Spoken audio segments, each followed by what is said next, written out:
All right, I think everybody has come in from the waiting room that's going to be participating, and there may be a few more that'll be coming in, but I'd like to welcome everyone to our first Lunch and Learn of the year in 2023. Actually, it's 2024, isn't it? So we'll do some adjustments as we all do in January to what year it is. We're so excited about today's Lunch and Learn, Embracing Aging with Wisdom by Joyce Perrin. And so welcome everyone. Glad you can be here. So I'm just gonna see if we can get the slide moved up. So lovely picture of Joyce there.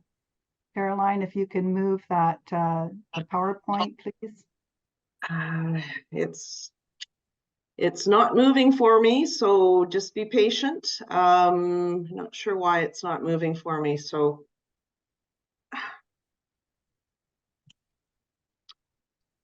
while we're waiting for Caroline to get that PowerPoint up, just a few things. If you could please be aware to keep your screen muted. There will be an opportunity for you to either share in the chat, and we're also going to be having a Q&A as well. So this event is brought to you by Age Friendly Edmonton and is an initiative of the Edmonton Seniors Coordinating Council, supported by the City of Edmonton. Age Friendly Edmonton is part of a global movement to build age-friendly cities and communities, and is a city that recognizes the diverse populations and needs of seniors and actively supports their inclusion, engagement, and well-being. So it is my great privilege to do the land acknowledgement as well as your host. We respectfully acknowledge that Edmonton Seniors Coordinating Council is on the land of Treaty 6, the traditional lands of the Cree, Blackfoot, Iroquois, Dene, Nakota, Métis, Saulteaux, and Anishinaabe, Ojibwe, and nations. Just a little thing, when I was growing up, we didn't know very much about our Indigenous people, nor did we learn very much about our Indigenous people. But one thing I did remember and always held close in my heart was that our Indigenous people really respected their elders. And that was something that really stayed with me, and that they would look up to the elders for wisdom and for guidance. And I hope that that we, in the spirit of the Indigenous people, will also find ways to look to our elders for wisdom and guidance. So that's thank you. The people continue to strengthen Edmonton and Canada, and we're grateful for them. So I started a little bit of the housekeeping about the comments and questions.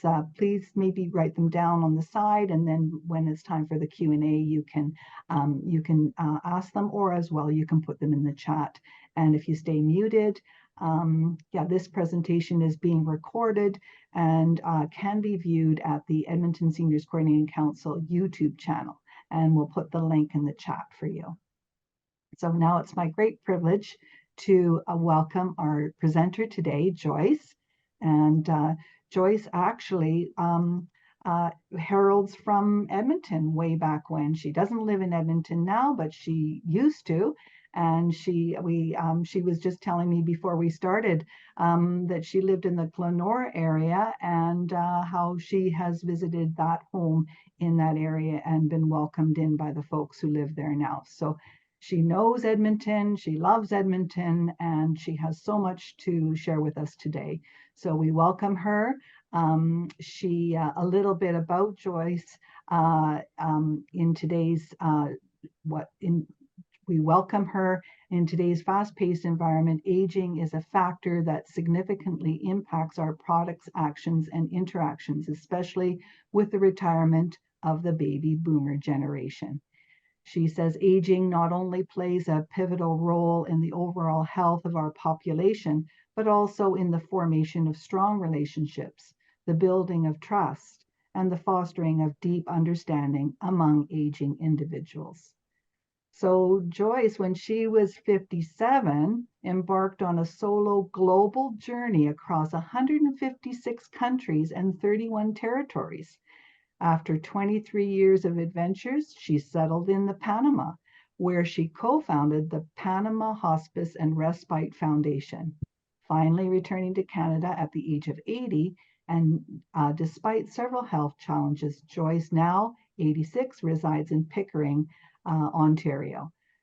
She finds she finds purpose in supporting fellow survivors, volunteering with health teams, and encouraging people through her book and speaking engagements to pursue their passions, no matter what their age. So welcome, Joyce.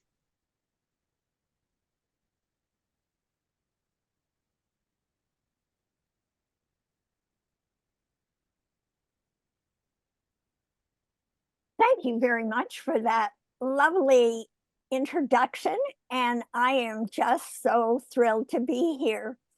You know, it is like old home week coming back to Edmonton, even though I'm not there personally, I'm there in spirit. And what an important topic to be talking about today, aging. I've just listed a few a few points that I want to make about aging, and then we'll go into those in more detail.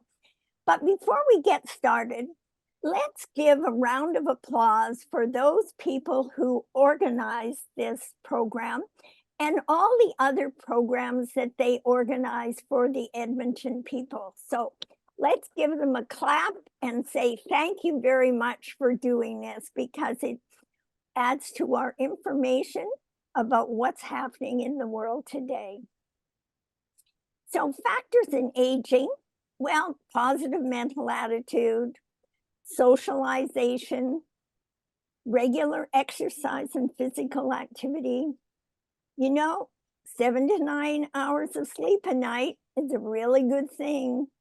And healthy eating and nutrition, financial knowledge and responsibility, that's becoming even more important with the cost of living.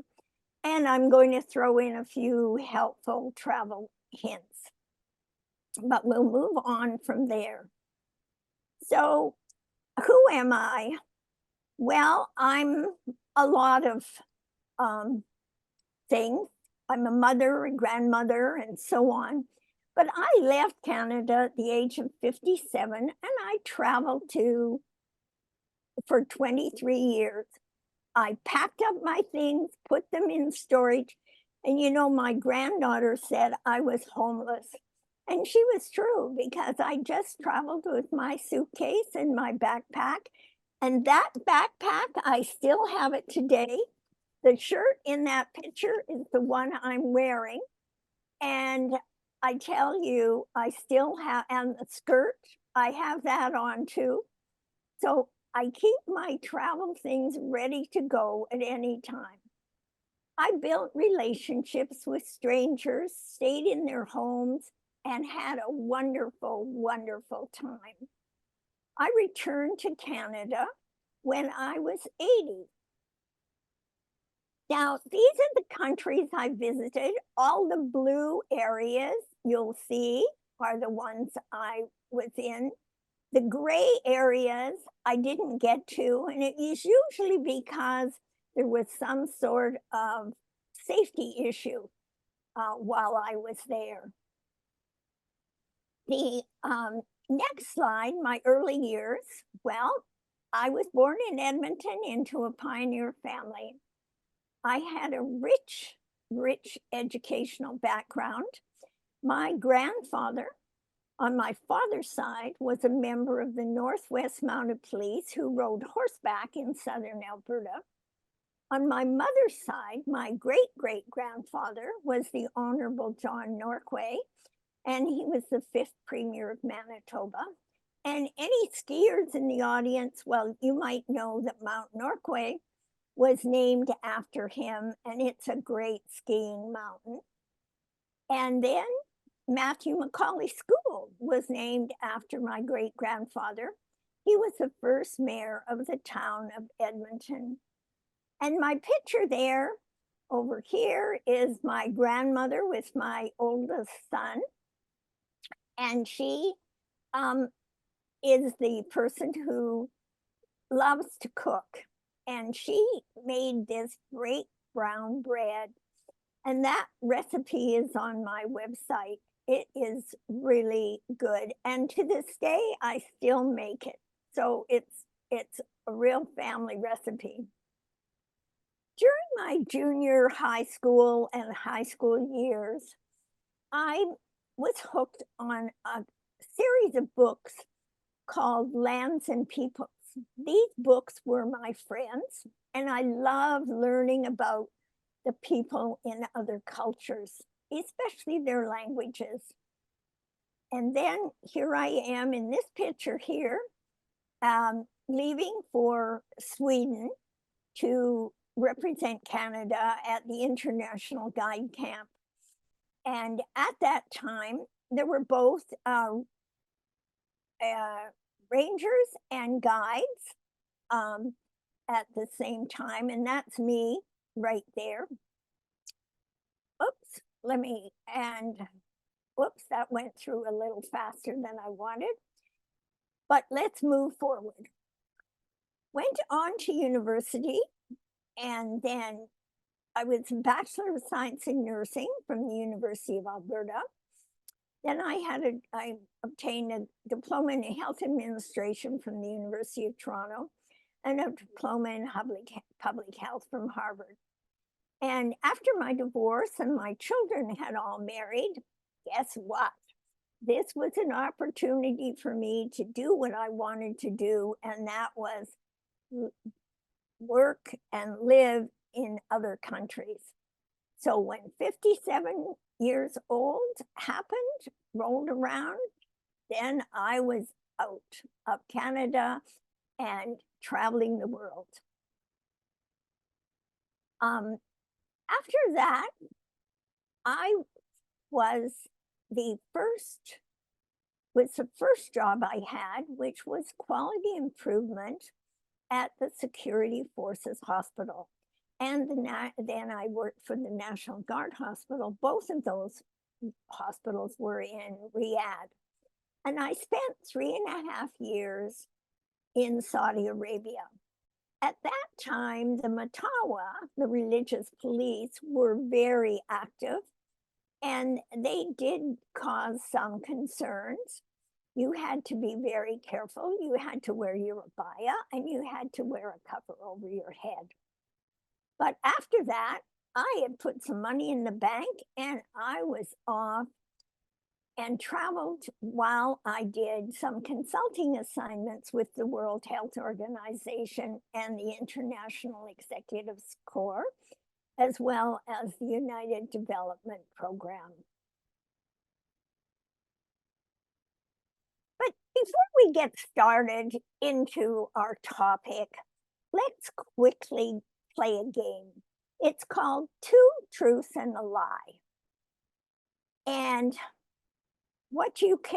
I'm just going to ask you, and you can just put up your hand. Unfortunately, I don't have the view of the audience, but that's quite all right. You can just keep that in your mind. So, I was once locked in a bathroom in Syria. Is that true or false? I rode a reindeer in Norway. Is that true or false? I tasted garlic flavored ice cream in Venezuela. Is that true or false? Well, let me tell you. I was locked in a bathroom in Syria. That was quite a journey. I was driving in a communal taxi from Saudi Arabia to Syria. I was spending a few days there traveling by myself. Well, this taxi driver decided that he wanted to move on He didn't want to take me to the bus station, so he took my luggage off the top of the car and left it on the road. I said to him, "But you are to take me to the bus station." He said, "Lady, this is where you're get out." So out I got. Well, I was quite a sight to be seen because blonde hair, blue eyes, single woman traveling alone, pulling this little suitcase, carry-on kind of suitcase. I was the center of attention.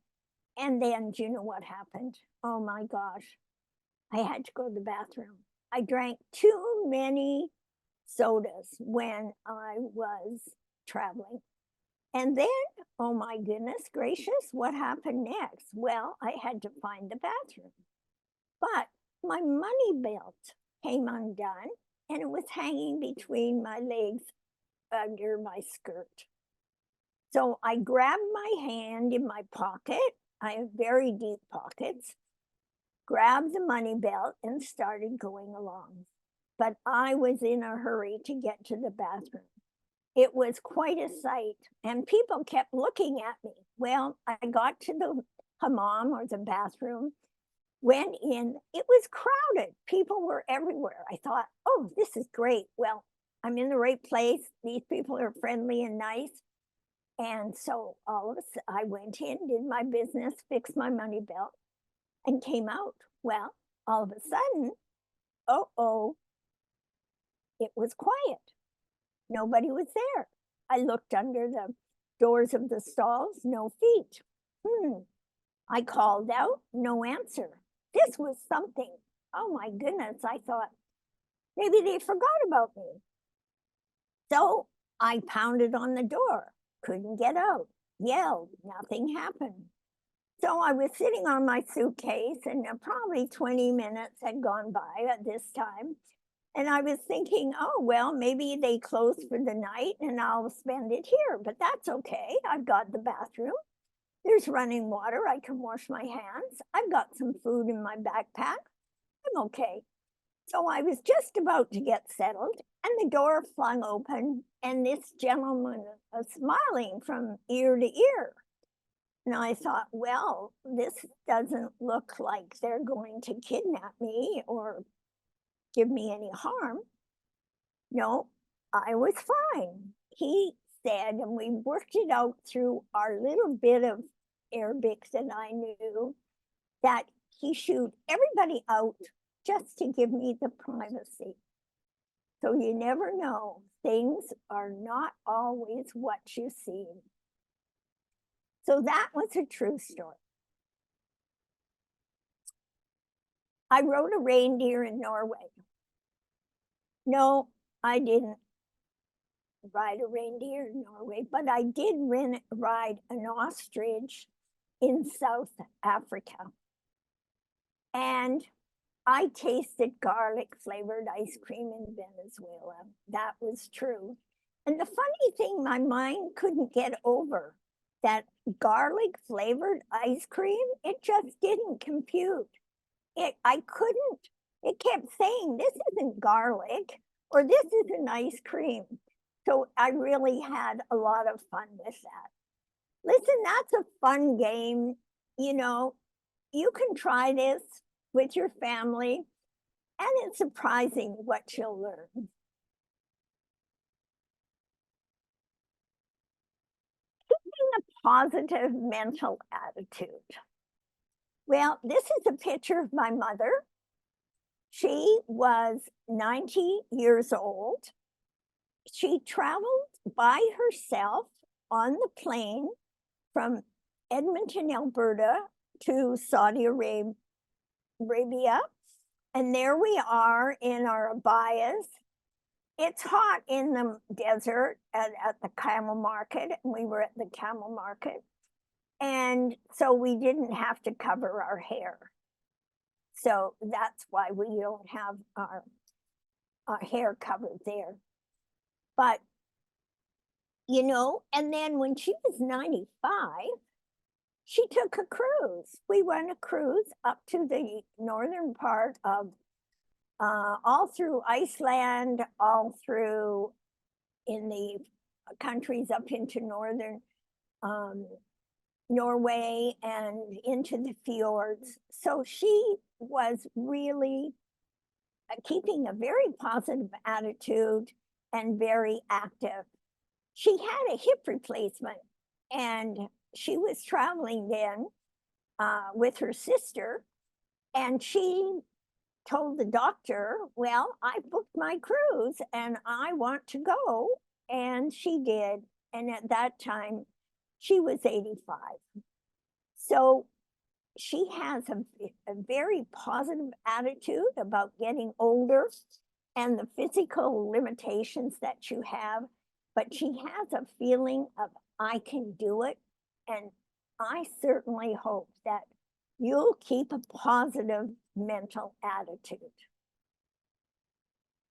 Connecting with conversations.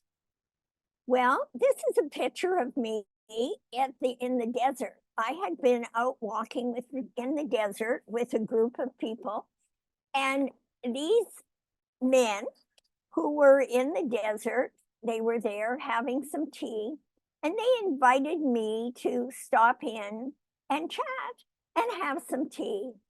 I wanted to learn about them, and they wanted to learn about me. And because I spoke a little bit of Arabic, we were able to keep conversation. So it's the communication that I found as I traveled was amazing. You know, a smile is a smile in any language. And I think that when you keep that attitude, these connections that you make, no matter how old you are, they really help your aging process and keep you very healthy in a mental state. And it is so important. So socialization. Let me tell you about a time I stopped in a family in Zimbabwe. And I was living with a family. It happened to be the World Health Day. And I was invited to attend and say a few words. And so this picture shows the nurse there. She's speaking to the community. You can see some of the children in the trees up here. They climbed up there so they could see better. You can see parents. There were hundreds of parents there. It was amazing.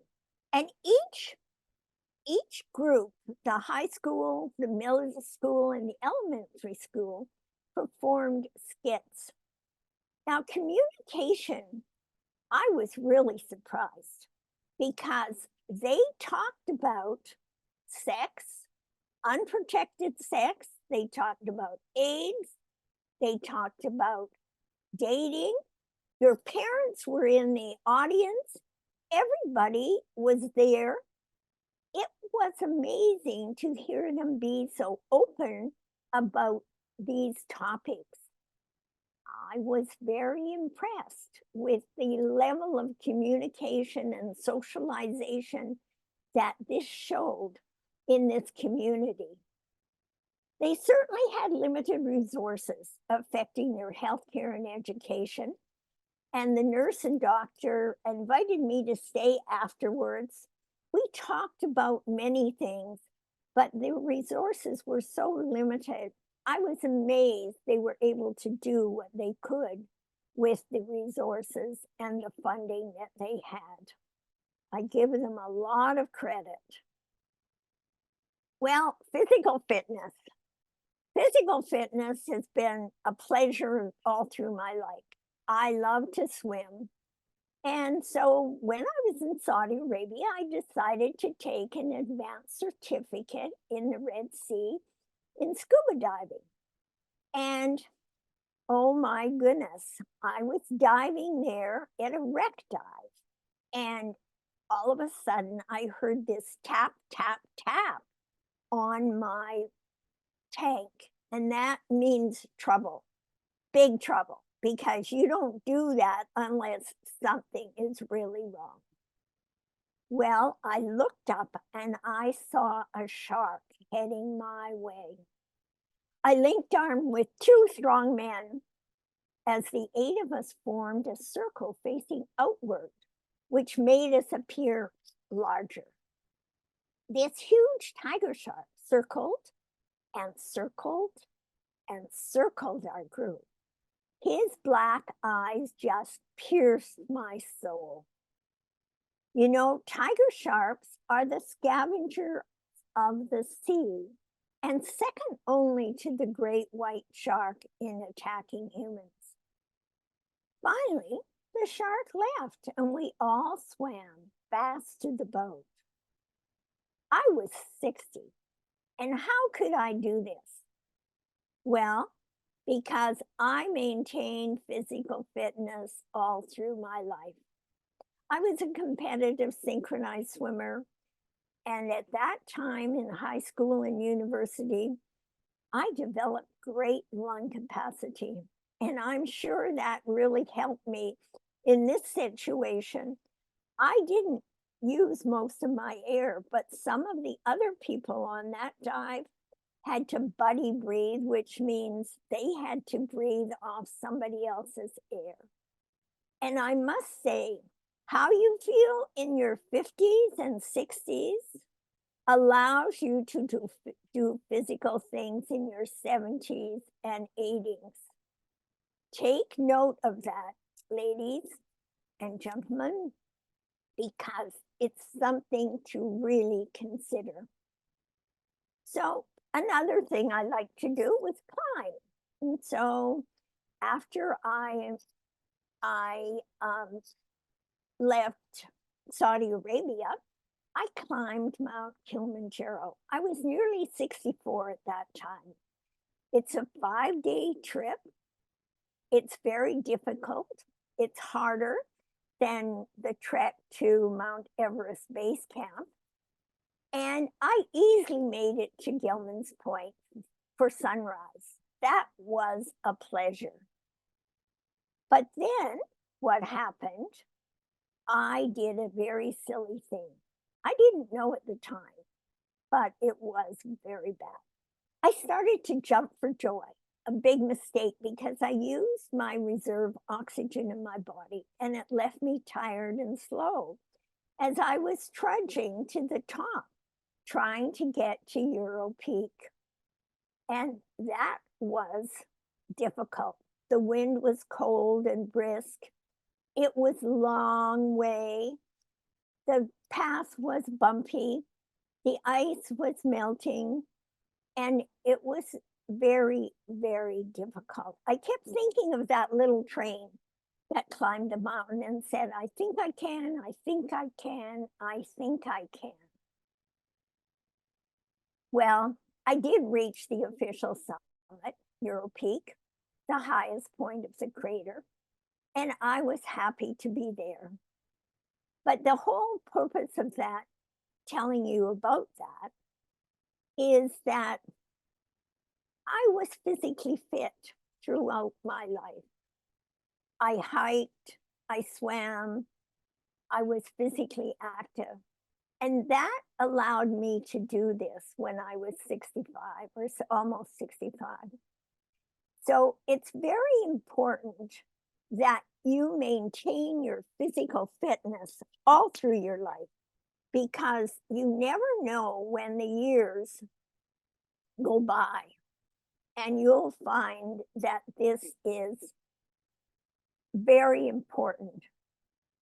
And even now, I'm 87, I find that it's very important to be physically fit and do exercises. So moving on, this was another wonderful experience looking for the gorilla family in Uganda. And we found the massive silverback with a huge head. And the females were watching the children play.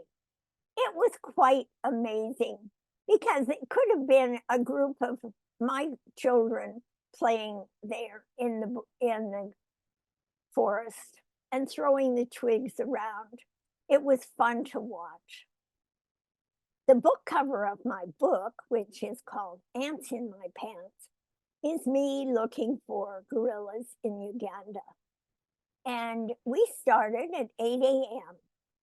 We were entertained by monkeys in treetops, birds flying from tree to tree, and beautiful iridescent butterflies gently crossing our path. You know, we were only allowed to watch the gorilla family for an hour. Went by much too fast. And returning home, my foot went through the forest floor, and the side of my leg was punctured by a large thorn. It bled profusely. Thankfully, a member of our group, an ER nurse, was there, and he stopped the bleeding immediately. You know, I just have a small scar as a little memento. But it was a fun thing. So these 2-3 trips that I've talked about, I was only able to do that because I was physically fit. I had maintained my exercise, I had maintained my body mass, and that was what I was able to do. Moving on, what else do you have to be concerned about in aging? Well, sleep. You know, we talk about, oh, the older you get, you don't need as much sleep. Well, that may be true for some people, but getting 7 to 9 hours of sleep per night is important. It decreases the risk of depression by 22%.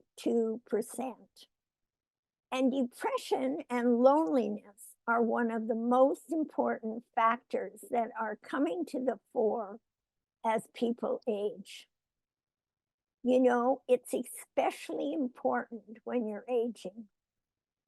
So resting in midday is really a good idea. You can take a cat nap. The problem is just don't sleep too long, because then it upsets your sleep rhythm. So just think about it. How many hours of sleep do you get a day? That's something to keep track of. Nutrition. Well, it's a very important thing. Nutrition is one of the points that you want to consider, because healthy eating is important. And think about how much protein you're getting. And you know, I used to have a lot of meat. Now I've moved to more plant-based protein, red lentils, chickpeas, a lot of things like that. And also, I've also had snacks and making sure that I get enough protein each day. They say that that's one of the biggest factors in keeping your muscles and bones in shape. And nutrition is important. You know, when I traveled, I tried a lot of the local foods. And one of the best things are dates. Dates are full of nutrition. They've got some sweetness. They give you the boost of energy, and they never go bad. They're great to carry with you. Also, roasted chickpeas are one of the things that I always carried in my backpack. A handful of roasted chickpeas and a glass of water is a full meal. That will sustain you for 3 to 4 to 5 hours. They were very good. I just wanted to show you some of the Saudi food. And this was kibasa right here.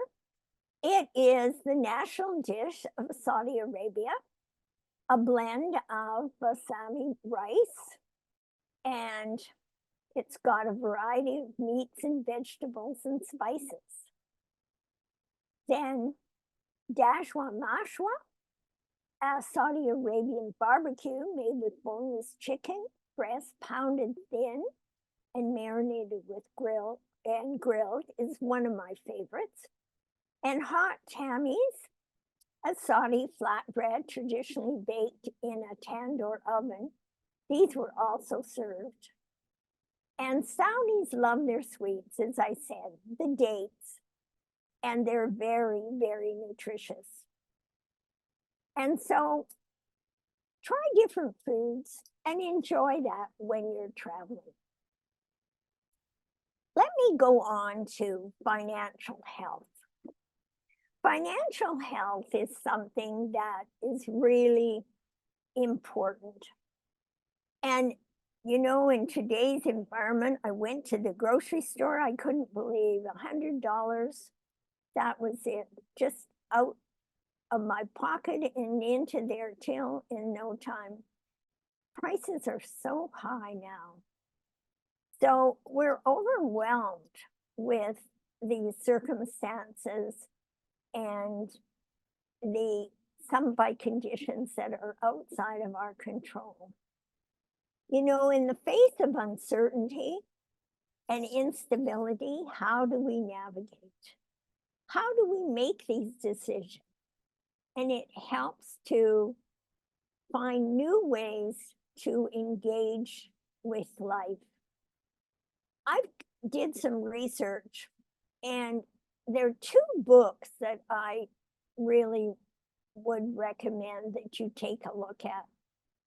Trust Yourself with Money and What You Know. They're by a lady called Bridget Thompson in the States. You can get the books on Amazon. They're very simple and very, don't know what happened there. They're very simple and easy to understand. And I picked them up not long ago, and I found that they were very helpful just to go over some of the things that we all need to consider in this time of financial problems. It's very important that we keep ourselves on a good financial package. And I hope that you check them out and you can find some very good pointers and implement them as we all face this terrible increase in living. And now I'm going to talk about travel. Well, this is going to be fun. I am wearing what I told you before. You know, you can take extra things with you, like a flashlight. We all have cell phones now. And when I traveled, there was no such thing as a cell phone, and there was no such thing as the internet. Those all came after I started traveling. So a flashlight was important. Clothes with inner pockets. The shirt that I'm wearing is the shirt in this picture right here. You can see it goes with me wherever I am. It has a zipper in the pocket right here, right in this breast pocket here has a zipper. That's great. It's a great safe place to have it. I have my Tilly hat right here, and I always keep that with me. These pants have good long pockets in them too. Here I am with a skirt and t-shirt and a little sweater with my hat again. Always wearing very good shoes. I like a waterproof running kind of shoe that is waterproof, and because you have to walk through mud sometimes and water, And if your shoe is waterproof, your feet stay nice and warm, and it really helps. Bring plastic bags, throw those in your carry-on of various sizes. Now, I wore a dog tag. Now, what's a dog tag? Well, my dog tag, I wore it around my neck because nobody knew where I was. There was no cell phones at the time. So they knew I was in Uganda, but my family didn't know. So I wore this dog tag. It had my name on it. It had a Canadian citizen. It had the phone number of my doctor, who also happened to be my daughter. So that was a bonus. And it had, that's all. And I wore this, and I also put one on my shoe, because what they found is that the shoes are usually found. Clothing, sometimes bodies are not found, but shoes usually seem to be work through fires and all sorts of things. So I tied one on my shoe. So that if something happened to me, at least my family would get a note at some time telling them what happened. You know, in my bra, I had a little zipper pocket was sewed into my bra, and I kept my credit card there. I had great big safety pins, the kind you wouldn't know probably, but maybe people my age remember, the kind we used to use for cloth diapers for our children. Zippers, Velcro pockets, because when you open them up, they make a sound. Spread your money and your credit cards in different locations. I'll tell you a funny story. I had a $100 US bill under my insoles in my shoes as one place. Well, I forgot about them. And I think after about 5 years, I thought, I better check that. Well, it was so badly damaged, I had to take it back to the United States, and they gave me my money there, but I could never have used it.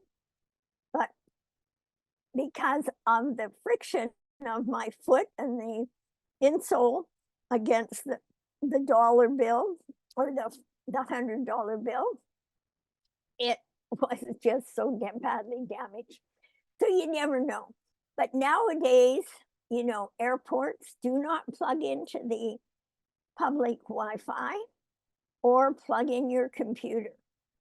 There is a new system that people are using. They gather up, they can tap into that, and they gather the information from your computer. So you see, no matter where you go, no matter when you're traveling, there's always things you have to be careful about. It's funny, I didn't lose anything when I was traveling, except $5. And guess where I lost that?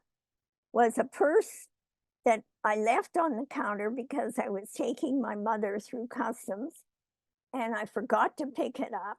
I went back to get it. The people said, no, they didn't see it at all. But there was only $5 in that. But guess where that was? Between Canada and the United States.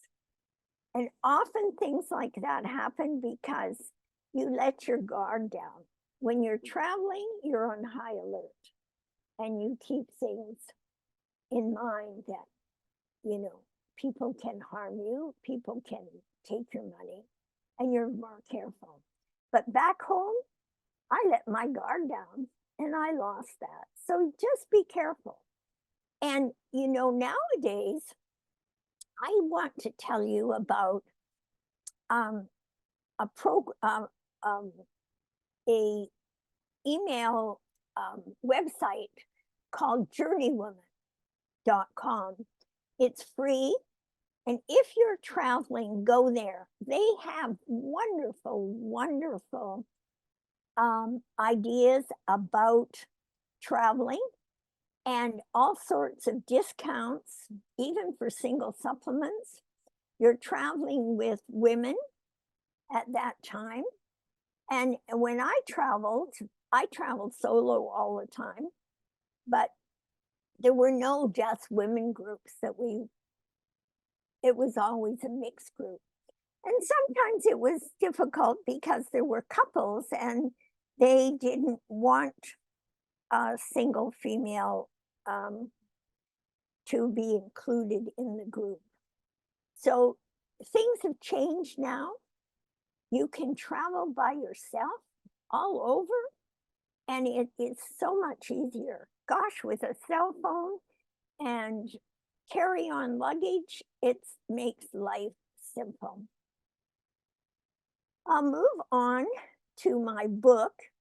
It's called Ants in My Pants, and it is tales woven from my travels, and it shows the transformative power of positive thoughts about aging.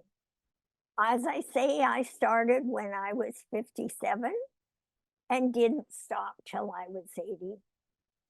During the last time I was in Panama, I started the Panama Hospice and Respite Foundation. That program gave me a lot of satisfaction.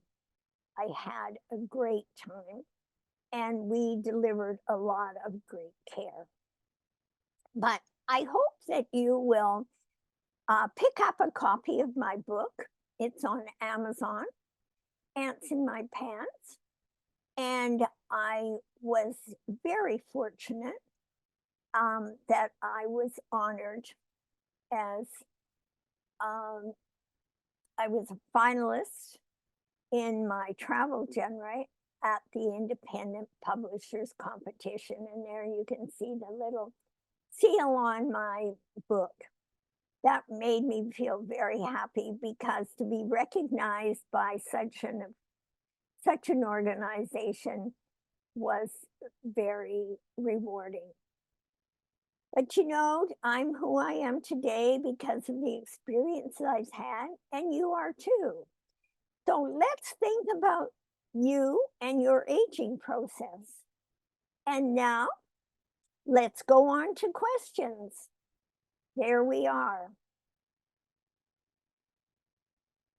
I'll pass it over to the person in charge now.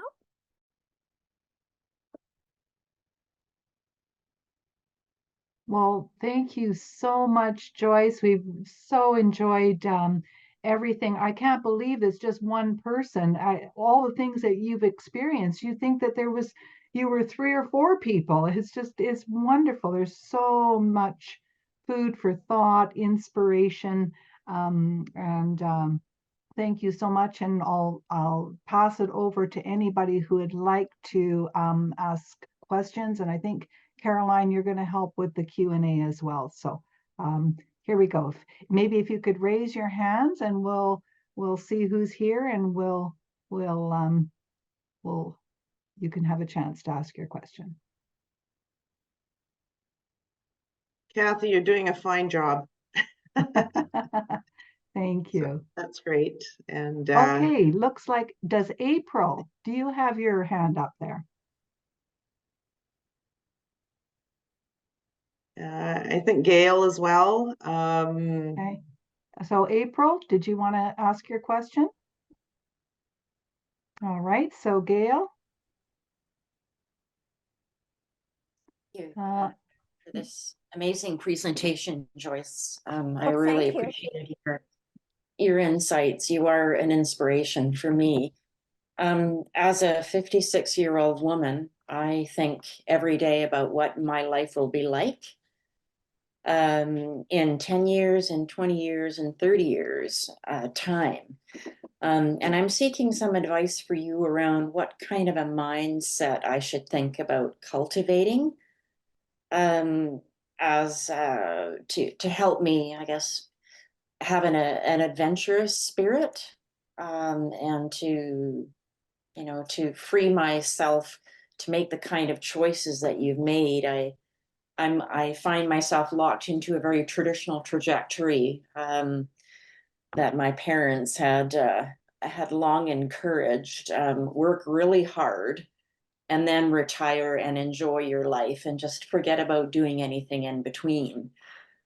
So I'm wondering what kind of a mindset you would recommend that I try to cultivate and nurture to have a bit more freedom in my thinking around that and to live a little bit more. Well, this is a great question, and actually, I've been doing a lot of research because I'm thinking of maybe doing another book, really just focusing on those my years from 60 to 87 and Mhm. what I did to allow me to expand my world. I think it's really important to make a list of where you want to be. You're 57, so make a list of from 60 to 70, 70 to 80, 80 to 90 and beyond. You'll live to 100 now because, and with healthcare and all our research that we've done, it's entirely possible. And you will be healthy to be able to do that. So I think that it's important to take a world map, and if you want to travel, then you pick out different areas that you want to see. And I highly recommend, if you are thinking of traveling in these coming years, is to hook on to the website of Journey Women. It's free, and it's one of the best websites I have ever seen. And I spoke there about my trip to Antarctica, so you can see a little bit on that. That's on their website. But it's the mental attitude about exploring and being free to go to all these places. And there are so many places to go to now. You know, we can fly to places where it was hard to do that. I would say if you're thinking of going to Antarctica, which I highly recommend, that's my favorite place, and I've been there twice, you need to go soon because global warming has affected the flora and fauna and animals in Antarctica. And the same is in the Arctic. And so you need to do that. But sit down, make a plan, get a world map, and decide where you want to go. If you haven't been a traveler, then start small by just doing something where you live. You know, go to another city, spend some time. It's amazing what you can find just in your own backyard. And it's just getting over that hump of traveling. Because when I traveled solo, people were not traveling solo. Women were not traveling solo. It was a new break in the system, and I had so much fun.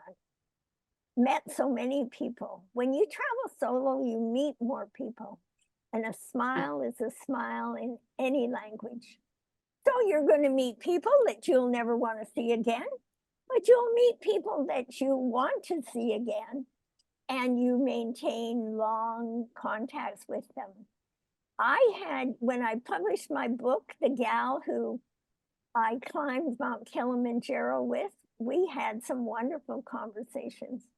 It was great to connect again. I hope that's helpful. And Thank you you. can always write me. My website is joyceperrin.com. And there on the website, you can just send me, there's a contact page there. So send me a note and we can carry on our conversation. Thank you for asking that. That's a really important question because it's making that big jump. Good for you. You're wise to be thinking about that now, because you have 40, 50, 60 years ahead of you.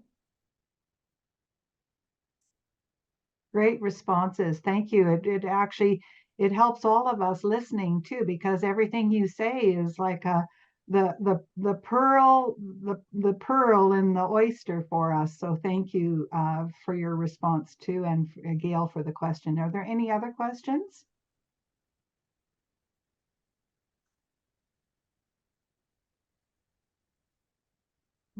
I don't see anybody else. Caroline, do you see anybody else? I don't see any Oh, other well. questions. Was it April? I thought she had her hand up, but maybe she changed her mind. So Well, let me tell you a few. Have we got some time left? Just We've got 2 minutes, I guess. sure. Okay, well, listen, one of the things that I get sick, yes, I got sick. Giardia, diarrhea, those things, yeah, very simple things that you deal with. But I did get sunstroke, and that I finally learned that you could not be out in the sun between 12 and 2 in the equator. That's just too hot. And I ended up with sunstroke, and to this day, I have to wear a hat. So that is one thing. What kind of food did I eat that was different? I ate termite honey. It was delicious. The guide in Africa said, "Oh, you want to try some termite honey?" And I said, no, thank you, I don't want to. But my curiosity got the best of me. So I had a taste and I asked for more, and he said, "Okay, you can have one more taste, but that's all." So I had 2 tastes of termite honey, and it was very, very good. And then one of the other experiences I had, which was wonderful, I met Lady Baden-Powell, the founder of the Girl Guide movement. And you know, her quote that she has, "Happiness comes not from what we have, but from what we give and what we share." That's been my guiding light, and it's been so important. And it's true then, and it's true now. And so with that note, I just wish everybody happy traveling and enjoy your life. You've got such wonderful years ahead of you. And pick up my book. You're always free to write me afterwards. Let me know how you like it and ask me any questions, and I'll be glad to answer them then. Thank you. Thank you, Joyce. And what a wonderful resource you are to us. And I'm sure there'll be many people who will at some point or other want to reach out to you, even if it's just to say hello and what are you up to today? Because I'm sure every day is an adventure with Joyce. So thank you. Thank you very much. And thanks for having me. It's been my pleasure. And being in Edmonton virtually, that's wonderful too. That's great. Well, thank you. And welcome to, I don't know what the weather is like there, but it's mighty cold here. It's Well, a little cool here, but it's sunshiny and nice, and so it's quite warm. Well, and warm hearts to greet you here. So I just want to let everyone know that our next Lunch and Learn is going to be about storytelling. It's a storytelling workshop with Adele Fontaine. And what a wonderful follow-up to this one, because really Joyce was a wonderful storyteller. She really was able to tell us so much through her ability to tell stories. So maybe if you're interested in learning how to do that, join us on February 17th. It'll be a Zoom meeting from noon till 1. And there's information on the website, the Edmonton Seniors Coordinating Council website for registering for that. Thank you again for coming. If you have any questions, please don't hesitate to contact AgeFriendly at seniorscouncil.net.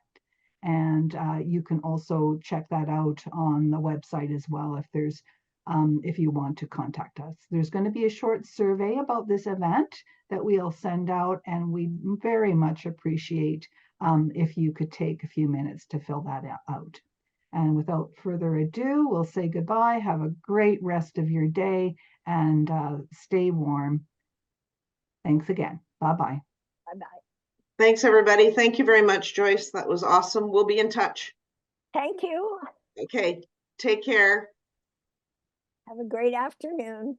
Thank you. Kathy, do you want to stay on? Sure. Okay, perfect. Bye, everyone. Thank you.